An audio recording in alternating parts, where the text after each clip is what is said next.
جواد خان په کریمینل ستاسو ډیر زیات نظر ویو دغه پیارو ته په کم نظر ګوري د پیار چې کم وکیل پاک کې شوی دی دا څنګه دی دا احتجاج به کله پوه جی الف خان صاحب ستاسو ډیره مننه زه د سوشل میډیا ورکرز د یوټیوبرز د ټیک ټاکرز د ټولو به حد مشکور یم چې زمونږ دا کم د اسیم شهید کم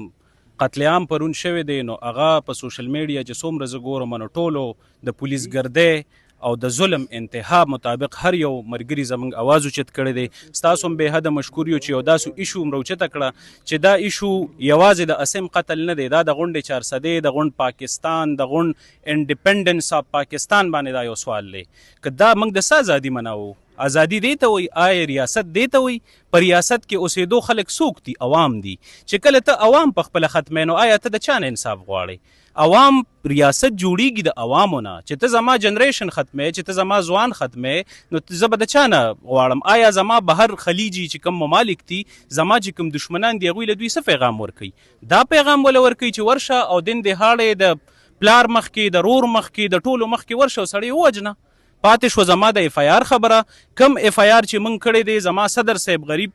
پرون چې ماسخوتن دوی سره زه میلاو شوم نو چې لاس مې ورسره میلاو کړ نو دیکه شو دومره غریب پرون خواری کړي دي په څه خوارو باندې زمونږه مراسله شوې ده هغه مراسله چې کومه شوې ده سپیسیفیکلی عمده اس ایچ او نومینیټ شوی دی تماچه ورسره وه باقاعده طور په تماچه باندې سړی په رڼا ورځ باندې ولي او بیا زما ډسټرکټ چې کوم ایڈمنسټریشن دی زما کوم آی جی کې پی کې دی حکومت وقت نه زما مطالبه ده حکومت وقت نه زما مطالبه ده چې په کوم قانون لاندې سړی عمداسي ګرځي اس ایچ او دی په هغه باندې 302 دفعه اف آی آر کې نومینیټ شو دین اینډ دیر دا قانون دی گرفتاری به هر سړی خو گرفتاری اس ایچ او کلیام ګرځي دا څه اگزامپل دی خلکو له ورکوي څه مثال ورکوي آیا ته دا پیغام ورکوي چې آیا راځه دلته اجرتي قاتلان جوړ که دلته خو چې کوم سړی خو دا به زه یو خبره وکم دی ډي پی او ته زه واضح کوم چې دلته مسعود بنگش صاحب تیر شوی دی دلته سهیل خالد صاحب تیر شوی دی دلته سلیمان ظفر صاحب تیر شوی دی عرفان صاحب تیر شوی دی تر دوی نه زده کړو کا آیا دلته تا مارکیټ کولو کړی دی 15 ورځې یو ایس ایچ او چې هغه ښه کارکردګي وکړي او نور تاسو ټول زما ښه ملګري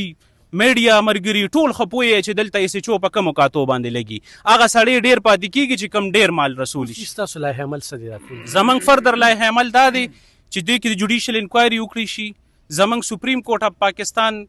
جناب یحیی افریدي صاحب نه دا مطالبه ده چې په دې کې د جوډیشل انکوایري وکړي شي او سوموټو ایکشن دی واغشتی شي ځکه چې دا قتل عام دی بند کړي شي دلته نه کس اوچت کړي شي 15 ورځې بعد وخولی شي وي موږ چې کله په میډیا باندې ګورو نو چې راشي میسج الف خان صاحب ستاسو اکثر میسج راشي موږ وګورو پولیس مقابله الله خیر کوي چې وګورو پولیس پکې بچي د پولیس ګاډ هم نه لګي او عام کس غریب ولګي یو مړ شي بل زخمی شي دوی ول خپل نمونه خې دی یو فل فرای او یو هاف فرای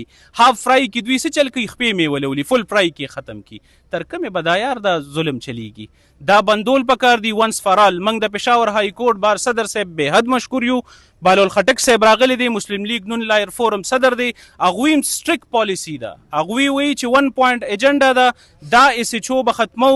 دا به موږ مثال جوړو د پاکستان دپاره چې آینده د پاره دا د وکیل مسله نه ده دا د قوم مسله ده موږ د قوم د پاره راوتلی یو او ان شاء الله تعالی موږ به لیګل فایټ کو آئین او قانون بلدستی به په دې سیمه باندې راولو